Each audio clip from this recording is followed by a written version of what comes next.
Support WrestleTalk! Give us a subscribe. What are the best and worst wrestling moments of 2018? It's that time of the year where we look back with hindsight, cold, hard 2020 vision to remember the best and worst moments of the year. I'm Ollie Davis, this is Luke Owen. Welcome to WrestleRamble. Just a few more sleeps till Christmas, and we are in, I think it's quite easy to say, Listomania mode. Oh, it's absolutely. Listmas. Yeah, if you bloody love a list video, you have got some coming up your way, my friend. Oh, yeah.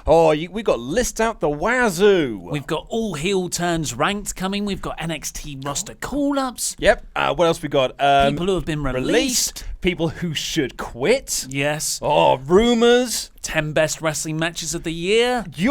That's you, 2019 predictions, including our own 2019 predictions. God, we have been content machines for the last 2 weeks, storing up all of these videos like nuts in our mouths that we're just going to then spread out over the festive period. So enjoy our festive nuts. And now we're going to go through. We're going to look over the best and worst moments of the year. I've picked some, you picked some, and you, the SWAF Nation, have also got in touch with yours. Indeed, we put out a call on the Facebook and Twitter, the Soch as they're often called, and asked what your favourite or your best and worst moments are, and we've collated those. We're going to read those out and also give our own best and worst moments. And because it is the festive season, it's a time of cheer, we're going to start with the best moments. Hey, leave positivity. It on a down. Exactly, leave it on the downer. So, Ollie, why don't you tell me, what was one of your best moments of 2018? Well, I'm gonna. So I've tried to be very specific because I wanted really unique moments, not just like this feud or this concept. The opening video package to Kazuchika Okada versus Kenny Omega's widely regarded best match of all time at Dominion in New Japan in June, I think it was June or July this year, which was all based around Kenny Omega before his entrance, and it was so obviously produced by him and the Being the Elite guys, as most of the New Japan entrance stuff is. That's mostly on the guys. Like, there's this wonderful picture from this year's Wrestle Kingdom 12 where Marty Scurll is putting together the feathers on his big wing entrance thing. What an entrance that was. So cool. So cool. It feels years ago, because that was right at the start of the year. January 4th. We're so much closer to the next Wrestle Kingdom than we were the previous. Yeah. So this video package was Kenny Omega all dressed in black, and he's just he comes face to face with Kota Ibushi, who's all dressed in white, and the screen is split like that, and there's these angels' feathers floating. It sounds so over the top, goofy. But this is anime brilliance. Yeah, totally. And of course, Kota Ibushi is like this angel who has come down to redeem Kenny from his heelish Bullet Club ways. You got all the stuff about the one-winged angel in there. Yep. There's thematically, there's so much consistency going on, and they just riff off the scene from Avengers Infinity War where Thanos goes to a young Gamora, and Kota says, what did it cost to get this final title match against Okada? And Omega has some flashbacks of the Bullet Club imploding and him having to turn on the Young Bucks, and he goes, everything. And it was just incredible, and they just so happened to go on to wrestle one of the finest matches ever. Kona Reeves' finest. Who? Kona Reeves. NXT, you don't watch it. Oh, right. Yeah, I don't know who this guy is. Why is everyone calling him the finest? That's his gimmick. He is the finest. Is this like a 10 thing? Well, it's going to get annoying to me pretty quickly. I mean, it's annoying to begin with, I'll be honest with you. Is he a heel? Yes. Oh, that's okay. Which is fine. A great video package. Goofy as all hell, but kind of like brilliant at the same time. And actually, really, like, what a story that Kenny has had this year. What a great 2018 that the old Omega has had. The reuniting of the Golden Lovers. What a brilliant angle that was. All of that Bullet Club stuff earlier in the year was really, really great. And that's then spread into the Elite side of things, which is weird because it's like its storyline and reality have sort of combined into each other, which is going to lead into something that we'll probably talk about a bit more in the 2019 prediction show, perhaps.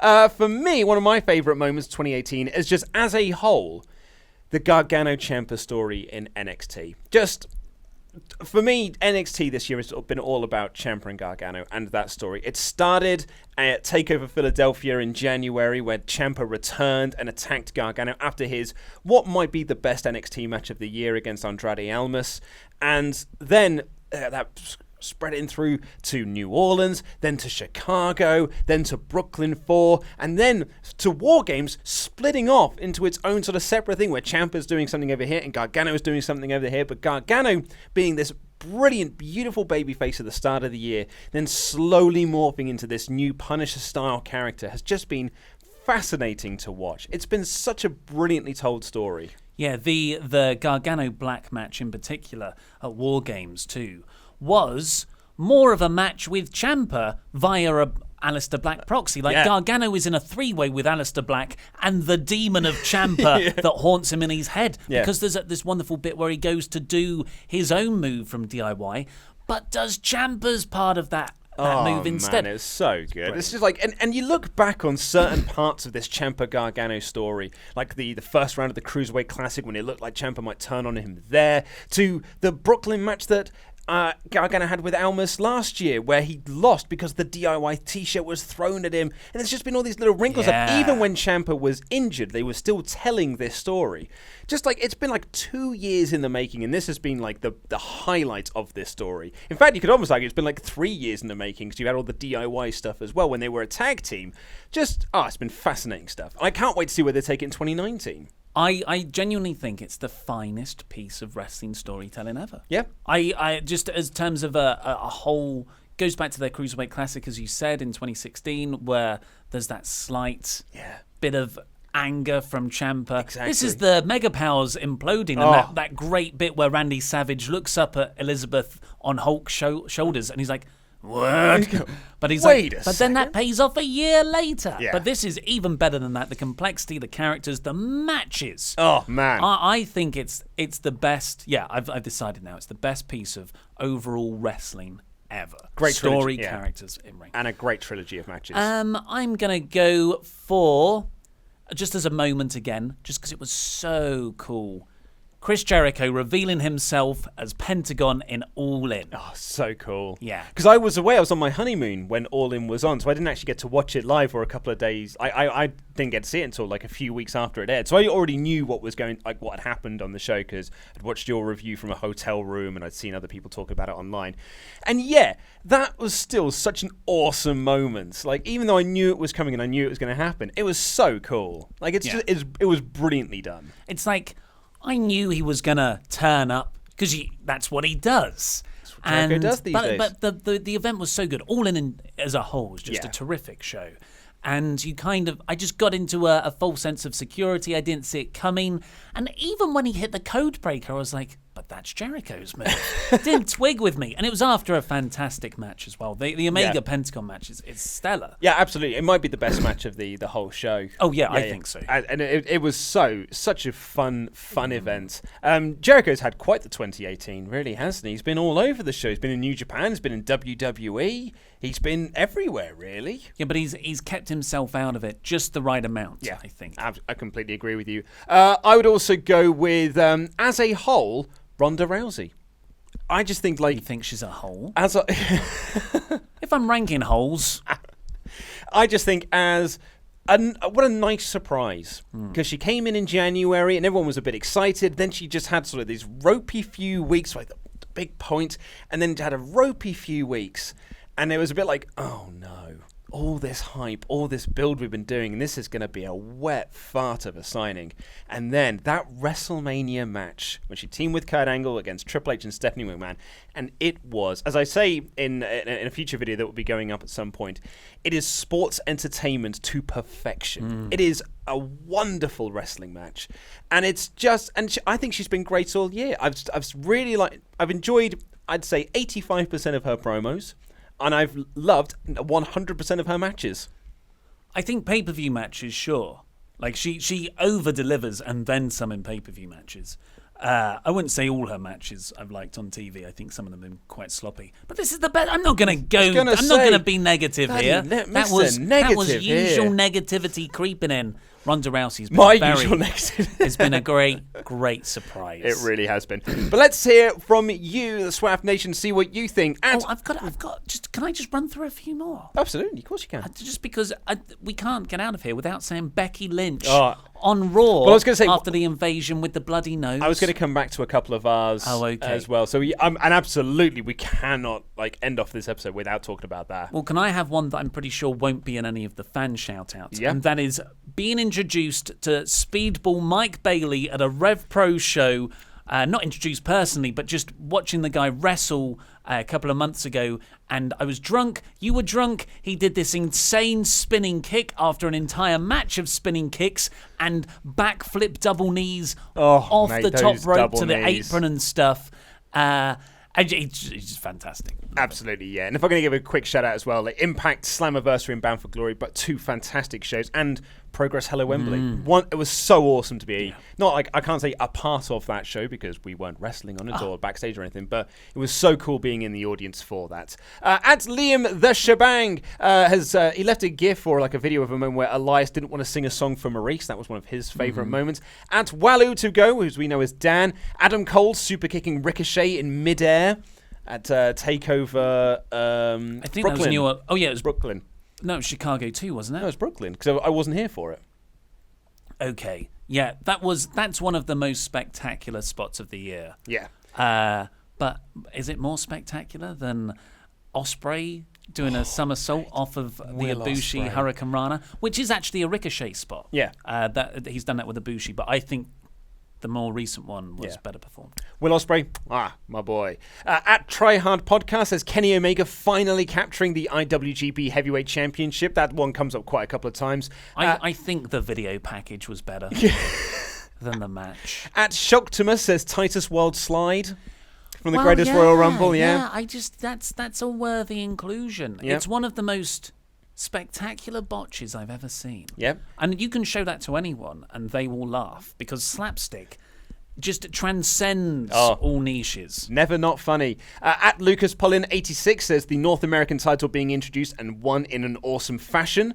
Jared It's Connors. a beautiful belt. Yeah, it really I will comment slightly on everything you say. Please do. That's what we're here for. Yeah, I feel like you're trying to steamroll. Oh, yeah. It's because we've got so many to get through, and I know you've got the clock going there. Yeah. Trying to be rigid on the amount of time, and I don't want to let people down. That's my role. But yes, we should interject. At Jared Conister says, despite the aftermath and multiple failed attempts at winning, Shinsuke Nakamura's heel turn at WrestleMania 34, followed by his new entrance music, is definitely on the list. Also, Flip Gordon winning the over-the-budget Battle Royal was a perfect payoff to months of storyline. Yeah, the Flip Gordon stuff has been very well handled. Yeah. And particularly on ROH TV as well, like how Bully Ray has got him over as a heel. No, sorry, as like a new guy.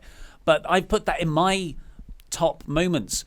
Just Nakamura's new heel entrance music. Sure, the heel turn was surprising and fun, but I think that the follow-up, well, at least the first few weeks before they just dropped Nakamura from TV, when he came out with that new entrance video and the music, I was like, that is genius. That's Absolutely. perfection. Making people not want to sing along with it was a really clever move. I also like Jared Connor said clearly autocorrect got the better of you because he's actually written Shinsuke Nakamura's geek turn, which actually is also true because he did become a geek by the end of the year. Talker of Wrestle, at Talker of Wrestle, the powerbomb off the top rope to the floor, talking about the Becky-Charlotte match at Evolution. The sheer happiness I felt when Becky won was unparalleled for most of this year as it showed WWE were going to push her more. Rey Mysterio coming out for the inferior Royal Rumble was also a great unexpected moment. Yeah, Ray's return. God, I forgot that happened. At the Royal Rumble. What a great Actually, Royal Rumble was on my list. Royal Rumble 2018 was such a great pay-per-view. And it's my favourite Royal Rumble we've had in years. I loved this year's Royal Rumble. Yeah, the men's Royal Rumble is like top 5, maybe top 3 of all time. Yeah, 92, 2000. I'd say 2001. 2001's my favourite. Yeah, really, really good. And that stare down between the old school and the new school, which involved Ray, John Cena, and Randy Orton against Nakamura, Reigns, and Balor. That was great. Great stuff. At Diana Gilday says Becky's Raw invasion. Such a great moment. At Hero Fred says 2 words: penis druids. Yeah, I mean, it wouldn't make my top 30. But It's it was amazing great. how often it came up, I'll be honest with Well, you. people like to say the word penis, don't they? Yes. At Jake Selig25 says Cody winning his daddy's title at his own events. That was great. The NWA presentation, just the presentation of that match was spectacular. I didn't love the actual match itself, but just that's Cody, isn't it? Like he is just so good at presentation, And it's why it wasn't the main event. Yeah. At WrestleNalia says, can we vote for you dancing? yeah, sure, Yeah, sure you can. That's technically wrestling affiliated. It was a wrestling media con. Hey, if penis druids get in, I'm pretty sure these dickbags do. At Muck Shubadub says NXT as a whole. Jack the That's too vague. That's too vague. Someone called at Jack the Jobber says Ronda beating Alexa at SummerSlam. That's actually It him, was isn't genuinely him, yeah. Is he verified? I don't care if he is. Of course, if you didn't follow that critically acclaimed storyline. I mean, there's been articles written about it in certain magazines. Yeah, Cultaholic versus WrestleTalk. Yeah, absolutely. And, the loser. It came down to one match. It did, We thought Ronda would never win the women's It was title too early. this soon. It was too early. But she did. I just want to say as well, if we'd listened to me, we would have drawn. Because I picked Charlotte to win the women's match. Yeah. And you knobs were just like, no, it's not going to be her. It's guaranteed to be her. At KCC_YouTube says Roderick Strong selling out and joining the Undisputed Era. That was a fantastic moment. So, which I did not see coming. So, a wonderful surprise. And I've actually got, as one of my favorite things, it was on a recent episode of NXT. Now that Bubbles Fish is back at Fighting Health, all four of them doing the entrance and doing their pose in the ring. Because you've got Adam Cole doing the Bebe, and you've got Red Dragon doing their Mortal Kombat character select screen poses, and Roderick Strong praising the belts in front of. It's a wonderful presentation. And seeing the four of them at full strength is absolutely great. At Justin C, then a large string of numbers, Buddy Murphy winning the Cruiserweight Championship. Brilliant moment. Yep, someone agrees with you. At Ginger Joe 2000 says Nicholas. Mixed emotions, I would say, because he probably comes up in the worst list as well. Yeah, but I guess Nicholas is divisive. I, for one, come down on the side of what the hell. Like that pay-per-view got drunk way earlier than Nicholas. Oh, mate, yeah. And if you just go with the drunk train that was WrestleMania 34, wacky show Nicholas it was fun. At Real Black Conrad says Dalton Castle finally winning the ROH title. Is one of your faves, Dalton. But didn't he was champion last year, wasn't he? Well, that's what Black Conrad's got. At the King Rios, Ricochet's flip to the Velveteen Dream during that promo. That was a great moment, yeah. Here's one that I completely forgot about, but I loved. At Blaze Ruth _Brady, Daniel Bryan taking the fight to Kevin Owens and Sami Zayn after we found out he was medically cleared to compete. It brought a tear to my eye, and I felt like I was in the live crowd roaring with them. I am not fickle. Yeah, Bryan coming back in general is although there was a ropey first. That's what I would months, say. I would say Bryan's return to wrestling, general. If you go into the specifics, that's when it all starts to fall apart a bit. But now it's good. Now it's great. Now it's great. Yeah, he's a champion. That was one of my entrants. The new Daniel Bryan. Love the new Daniel Bryan. What have we got? What should we go with next? At EPBIDW, given I was absolutely hammered, as you should be during any WrestleMania, my favorite 2018 moment was when the lights dimmed on John Cena and I saw the dead man deliver a tombstone to remember. Yes, I also had that in my positives. Yep. So just Cena at WrestleMania in the crowd. Everyone knew what was happening, but they went with it. And the whole, the angles building up to that were Undertaker wouldn't answer. John Cena face. When he did the Undertaker face. So good. At Sensational Sarah says Hiromu Takahashi winning Best of the Super Juniors. That's bittersweet now, though, isn't it? I know, yeah. Well, that'll likely come up again later. Oh, man, I didn't say Tanahashi. The rise of Tanahashi, or the redemption, the comeback of Tanahashi. Absolutely, yes. What else have we got? At RedMess127, us three doing our dance routine with Jushin Thunder Liger dancing along. I think anyone who's anyone recognizes that is greater than Okada versus Omega. I think so. Most of the New Japan roster told us that as much. Oh, pretty much, Rocky Romero came up to us afterwards and said that's better than anything Omega's ever done. Oh, Kushida said the same thing to me. At Akram, with another string of numbers, says Seth Rollins' gauntlet performance beating Roman Reigns and John Cena on the same night. Yeah, that was great. Man. At Villaboy89, Ronda locking Stephanie in the armbar at WrestleMania. The great Quilto says 2018 will forever be remembered as the year of the hair. John Cena's, I'm assuming. One that can go in either pile. Yeah. Oh, here's a good one. At Snack Sabre Jr., Zack Sabre Jr. winning the New Japan Cup, winning a Strong Style 16, and killing it all year, holding his own with the NGPW heavyweights. Definitely. That New Japan Cup. What a run. That is a tournament all based around making one person a star. Yep. And spectacular booking, and Zack Sabre Jr. is a genius. At Edward Harris _97, AJ Styles as WWE champion. I disagree. Yeah? Yeah, I mean, he hasn't done anything. He had two feuds, more or less, really. It was Shinsuke and Joe, and then he lost the belt to Bryan. And none, as much as I liked a bit of some of those matches, none of those were out-and-out successes. At I'ma Play This says WOS Wrestling. Daniel Bryan returning All In and WOS Wrestling were probably the best things in my opinion. Here's a good one. At Jamie Prestigio 1, Minoru Suzuki getting his head shaved. That was so good as a just a match. That match against Goto, and then Suzuki tries to get away, like Suzuki-gun try and get Suzuki away from having the punishment done, but he's like, no, I have lost. And he comes in and he shaves his own head. Such a cool And moment. you're like, you've lost, but now I'm more scared of you. Yeah. Brilliant. I mean, we've got to move on, but if you had to flip a coin, if you had to pick, would you go with Suzuki's head shave or Sami Callihan's at Slammiversary? Man, I would go, as much as I love Callahan.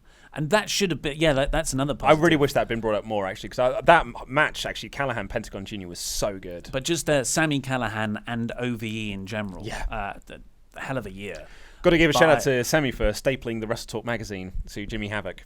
Yeah, and just imagine where Sami was at the start of the year with the Eddie Edwards baseball bat thing. That was filmed right at the start of January. Yep. And it only really kicked off in February. So he's had a hell of a year. But definitely Suzuki. Absolutely. Well, let's kick off into some of the worst moments of the year then. Bringing it down, Luke. Bringing it down, I'm afraid. I'm going to kick things off, though, going right back to the start of the year with Raw 25. And then slightly later with SmackDown 1000, just feeling like wastes of time.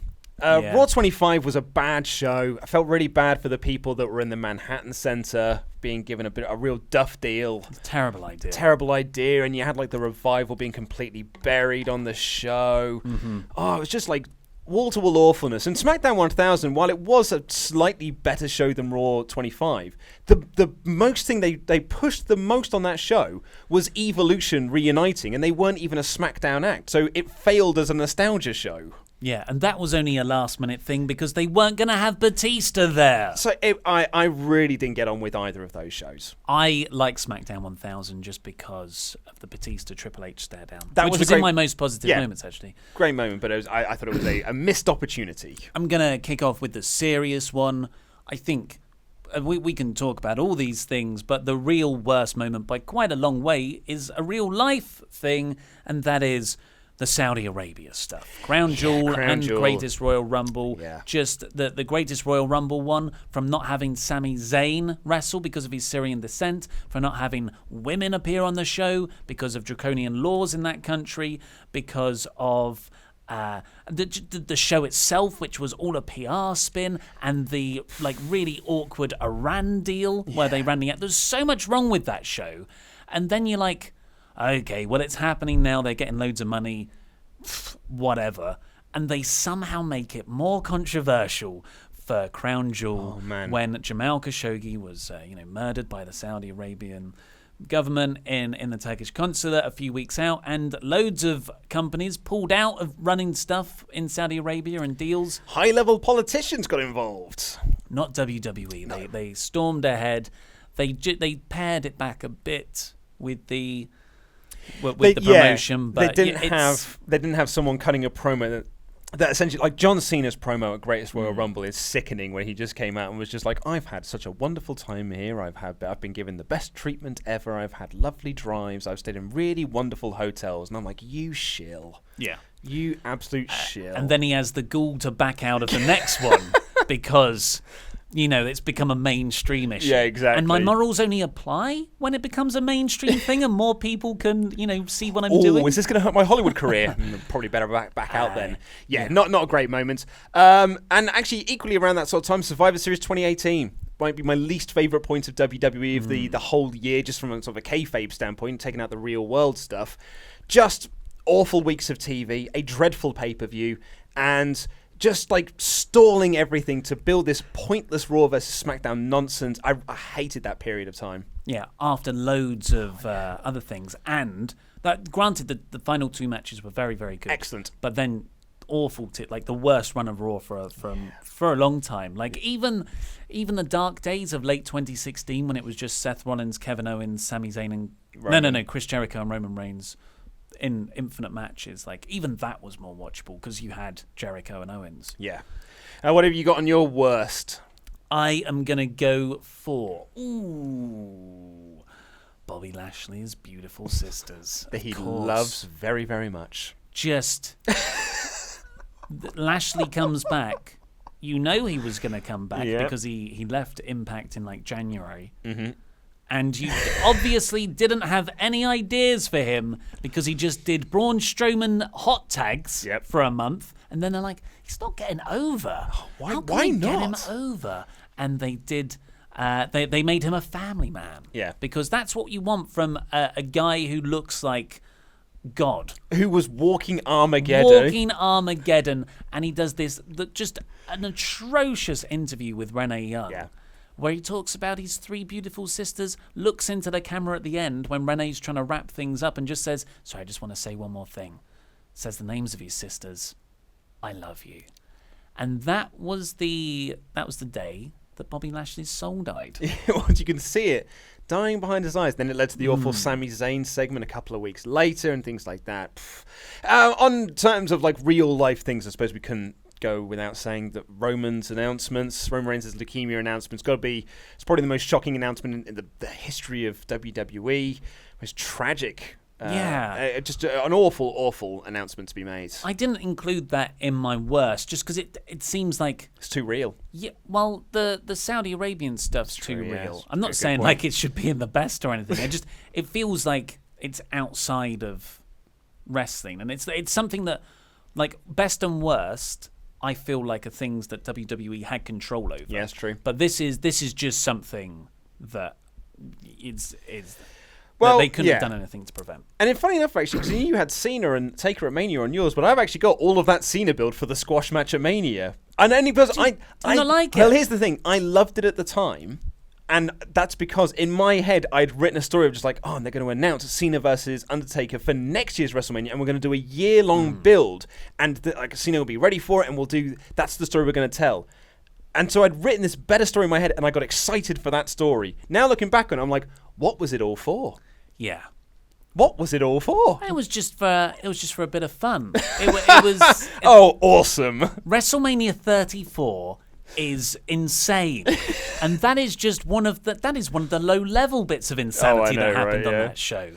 I enjoyed it. Yeah. But just to run through a greatest hits. Yep. Roman versus Jinder was actually a feud that nearly went further. Remember, they were going to do it for like a long stretch of time. Just Backlash being dreadful quite comfortably the worst pay-per-view of the year. Comfortably so, yeah. Possibly even the whole brand split. Yeah. There's nothing redeemable on that show. And it was main evented by Roman Reigns versus Samoa Joe. Mm-hmm. Just another terrible feud. Bad stuff. A real damp fart of a main event. Yeah, bringing back Daniel Bryan just to feud with Big Cass. Mm-hmm.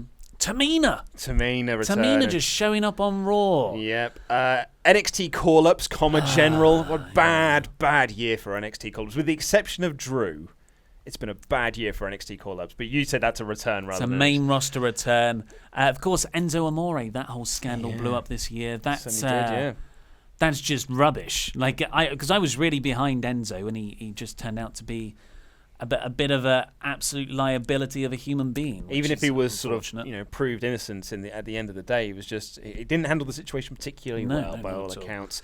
What else have I got here? Actually, speaking of Roman, him not winning at WrestleMania or Greatest Royal Rumble, I think I've felt really, really derailed Roman's momentum. And WWE's. And WWE's for like the first half of 2018, where like we were building to Roman winning at WrestleMania. The whole of 2017, the whole point of that year was for Roman to win at WrestleMania the following year. And he didn't. And then we just didn't have the Universal Championship for months and months, and no one was doing anything. It really derailed Raw massively, him not winning there or a Greatest Royal Rumble. I think that both of those are two catastrophic errors. And I guess we haven't got it on either, actually. Just Braun Strowman not winning. Yeah. Brock winning again, meaning we haven't got the Universal Champion on Raw. Just Raw a lot this year has been woeful. It's had some good months. Yeah. It had some really strong, good shows. really strong stuff. But yeah, on the whole, not been a great year for Raw. Just one more thing from me. When the Ronda Rousey Nia Jax match was announced, that was done on the red carpet. The Money in the Bank one, not the more recent one, the first one. And Charlotte just got them both together and was like, "This is gonna be good." Woo! We were there at the O2 and saw that being broadcast for the first time on WWE TV. Your face. Oh, I'll never forget it. It made me laugh so much. Well, it's just that thankfully the women's division's come a long way. Yeah. But that was still a thing this year where they announced women's matches on the red carpet. Yep. That's just terrible. And speaking of women's division badness, Carmela as SmackDown Women's Champion for so long and beating Asuka twice on pay-per-view just made Asuka look so awful. And, of course, you can't mention the Bayley versus Sasha Banks nonsense that we had for so many months. But let's see what you think. Oh, go on. All of it's been WWE. I can't think of many. I mean, we don't watch other promotions as in-depth, but I can't think of any negative things. I guess ROH not capitalizing. Well, that would be my like ROH not signing the Elite and just giving them all the money in the world, and Sinclair giving ROH more money. So it's more of a Sinclair issue than an ROH one. Yeah. That's the only real big mistake I can think of that's not WWE related. But also just not being able to capitalize on any of the momentum that they had, which is a real shame, really. Well, they sold out Madison Square Garden. Yes. But I feel like they could have done... But did New Japan sell out? Because it's only been New Japan stars confirmed for it. Yeah. At Citizen says giving the Universal title back to Lesnar instead of someone like Drew, Braun, or Finn. At Moti Sharon says Big Cass versus Daniel Bryan. At Virakar Camilo, all of the Moment of Bliss segments were crap. Oh, they were really good. I enjoyed those. Yeah, I liked them. Randy Datson was rewatching one in the office yesterday, I think, and he started laughing because there's the bit where Bliss says, and she just sat there with two steaks, eating them and laughing. So good. I thought they were really good. Jax, yeah, I thought that was really funny. At WrestlePhoto_UK, Revival buried at Raw 25. Do you remember defending that? Because it didn't matter. You said it gave them the rub. No, I said they think it gave them the rub. I never defended it. I was Pritcharding that scenario and saying they think it gives them the rub. Yeah. At Jared Conister says Takahashi breaking his neck. Hiromu Takahashi, unfortunately. And he also had Samoa Joe being jobbed out at Survivor Series. Oh, God, it was so quick. Yep. I forgot about that.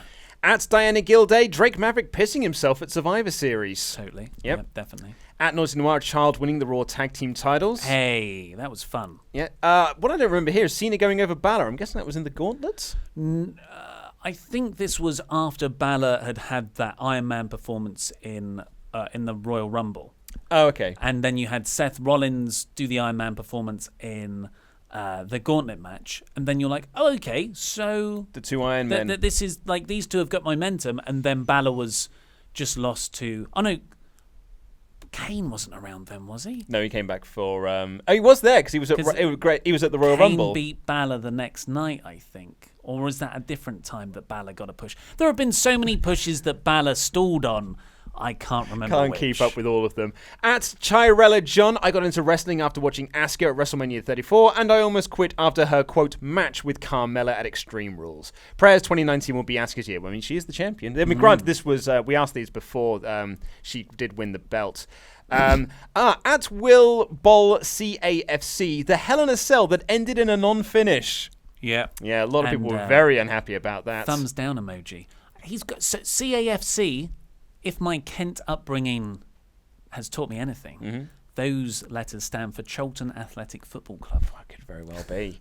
At Keelbraham says that most football fans from Kent, or at least from the bit where I'm from, will have that in their password somewhere. Usually with their year of birth. He has 2 suggestions. Nia breaking Becky Lynch's face. But that comes with a big silver lining. I agree. don't think because agree. that means that Becky versus Ronda will now likely main event WrestleMania, and it's a much better long-term story overall. So I know where you're going with it. Like, screw you, Nia Jax, but actually, step back. I think it's a big positive. I agree. And he also adds that effing table during Eddie Dennis versus Mark Andrews. The match was amazing, but that table was an a-hole. Yeah. Stupid table. Daryl just gently saw them underneath. I thought that's how you did these things. I felt so bad for them. 'Cause when everyone was just openly laughing at the match, I just felt so sorry for them. Daryl Lee 123 suggests Bailey. The show was too long. It was too long. That's It was a system. The people were already a bit yeah. fidgety, and they just wanted to see the main event. So he suggests Bailey and Sasha's counselling sessions. Oh no, yeah. Bringing back Dr. Shelby for those 2 weeks. He didn't even do anything in the second week because they realised how bad the first week was.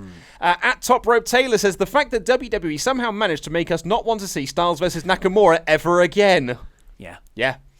At Dogma WOW, WWE making me not want to see Asuka anymore. I'm going to guess that's changed since. Yeah, they've done a good job in the last 3 weeks, but they did an awful job for 7 months there. So yeah, absolutely. At Rios Grand suggests when Ollie lost the greatest jacket. Yeah, I know. Hopefully I'll win it back in 2019. At Scooby-Doo992 suggests Kevin and Sammy getting injured. Yeah, but at the same time, it's not like they were doing anything. I don't wish injury on anyone, but I'd rather them not be on telly than just be fodder for Bobby Lashley and Roman Reigns. Well, remember when and Braun Strowman. Kevin Owens quit? Yeah. And then just came back a week later, and then it came back a week after that and just said, like, Baron Corbin has said, I can do anything I want on Raw and there's no consequences. And then that storyline was just completely dropped and never brought up again. At CMN1995 says everything Brie Bella did in 2018. I think that's slightly unfair. It's slightly. She made one horrific botch and then loads of hilarious botches. But she, that feud got good in the end. I think the Bellas versus Ronda was really good. At Tippity Top says the absolute age it took to release Neville or Pac, and he also adds the Hell in a Cell poster. Oh god, that was awful. Braun's done up as a devil, and Roman Reigns is like this weird serpent thing. Yeah, but it's hilarious. The Neville point's a really good one because we were really excited, like we were really sad. Yeah, because Neville could have been in both the Best of the Super Juniors tournament or the G1. Granted, I don't think he doesn't really care because he's gone to Dragon Gate. Because he's a proper bastard. Yeah, but hopefully, next year that'll happen. Yes. At George Knight 20Y suggests the Ambrose heel turn horribly executed in using cancer to fuel a storyline. Controversial, but it needs to get talked about, I think. So I'm not going to disagree with you. I personally thought it was ingenious because they built on that real life emotion. But the route they took with it afterwards just makes that initial term feel a bit exploitative. I completely agree. I like this one from at Monty Lord 1. The fact that a 44-year-old man won a tournament he wasn't in, then proceeded to run around the ring for longer than the match actually went. Yeah, longer than Braun and Brock as well. Yeah, or just slightly. Ember not winning the Evolution Battle Royal, he also adds. And, this one I completely forgot. Dolph Ziggler randomly returning at the Royal Rumble. Like, that whole storyline that they started last year and then just dropped and he just came back. What was that all about? Yeah, and kind of the B team as well. Oh, man. Remember when we were at the O2 and we were like, oh, the B team's great. And then the following we were like, this team sucks. Yeah. Because they went from being a fun one-night act to being the most annoying thing on Raw. They could have been a fun jobber act. Yes. Every other week. Yep, but they won the belt. They really forced that down our throats. Yeah, I would say like the treatment of tag teams in WWE in 2018 has been very, very bad. At Monday's podcast, just the Tamina push. Not sure you can say she's had a push, but yeah, she was paired. Yeah. At Mr_Guy_X turning Drake Maverick and AOP into a piss joke. Mm-hmm. Yep. At Brett KB 2000, Bobby Lashley pointing at his butt. I don't mind that. I think that's quite that's probably the funniest part now, just because it's so stupid. Yeah. At Dylan Prude, Baron Corbin, just Baron Corbin. He's been really good. Don't buy into WWE's narrative. It's not really his fault. Yeah.